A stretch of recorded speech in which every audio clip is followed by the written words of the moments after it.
ശരിക്കും പറഞ്ഞു കഴിഞ്ഞാൽ ഈ ഒരു 3 മാസം അവിടെ പെട്ടു നിന്നൊരു സമയത്ത് സ്വയം ഒരു ആശ്വാസം കണ്ടെത്തിയത് എങ്ങനെയാണ്? ഐ മീൻ ഒരു മോട്ടിവേഷൻ കൂടെ ഉള്ളവർക്കും കൊടുക്കണം. കൂടെ ഉള്ളവരെല്ലാവരും നോക്കുന്നത് പൃഥ്വിരാജ് ബ്ലസ് ചെയ്യുന്ന 2 പേരെയാണ്. അപ്പം നിങ്ങൾക്ക് ഡൗൺ ആവാൻ പറ്റില്ല, പക്ഷേ ഇത് മുമ്പോട്ട് പോയില്ല എന്നുള്ള ആ ഒരു അനിശ്ചിതാവസ്ഥയിലാണ് ലോകം മുഴുവൻ പൊയ്ക്കൊണ്ടത്. അപ്പം നിങ്ങൾ ഇത്രയും ഇൻവെസ്റ്റ് ചെയ്ത സമയം, പൈസയ്ക്കാൾ ഉപരി നിങ്ങളുടെ ഒരു അധ്വാനം ഇൻവെസ്റ്റ് ചെയ്ത ഒരു സിനിമയാണ്. അപ്പം സ്വയം എങ്ങനെ ആശ്വാസം കണ്ടെത്തിയിരുന്നത്?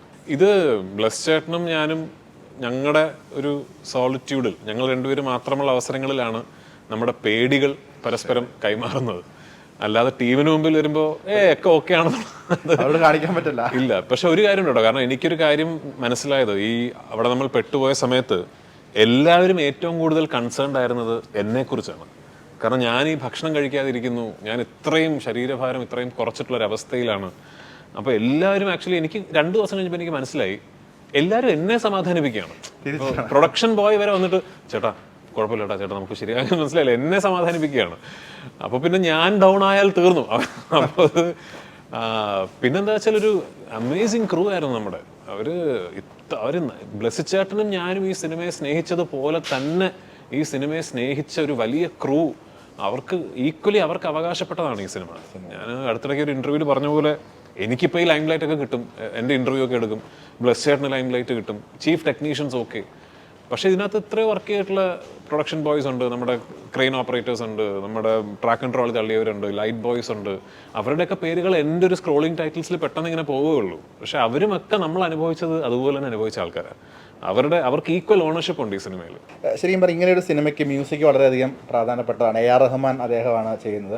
ഇപ്പോൾ ഇതിൻ്റെ ചില സിറ്റുവേഷൻസ് നമുക്കൊരു മ്യൂസിക് ഇടുന്നതിലും കുറച്ചുകൂടി ഇമ്പാക്റ്റ് സൈലൻസ് ആയിരിക്കും. സൈലൻസ് ഇതിൻ്റെ ഒരു ബാക്ക്ഗ്രൗണ്ടിൽ ഒക്കെ എത്രത്തോളം ഇമ്പോർട്ടൻ്റ് ആണ്? മ്യൂസിക്കിൽ എത്രത്തോളം സൈലൻസ് ഇമ്പോർട്ടൻ്റ് ആണ്? സൈലൻസ് ഉണ്ടെങ്കിലേ മ്യൂസിക് വർക്ക് ആവുള്ളൂ. ഇപ്പം നമ്മളൊരു സിനിമ തുടങ്ങി ഒരു 2-45 മിനിറ്റ് റൺ ടൈമിൽ നിർത്താതെ മ്യൂസിക് വായിക്കുകയാണെങ്കിൽ കുറച്ച് കഴിയുമ്പോൾ നമുക്ക് music will loose sense of the music. Music work ആവണമെങ്കിൽ ദർ ഷുഡ് ബി സൈലൻസസ്. ഈ സിനിമയെ സംബന്ധിച്ചിടത്തോളം ഈ സിനിമയുടെ ഒരു വലിയ ഭാഗം എന്ന് പറയുന്നത് ഡിവോയ്ഡ് ഓഫ് ലാംഗ്വേജ് ആണ്.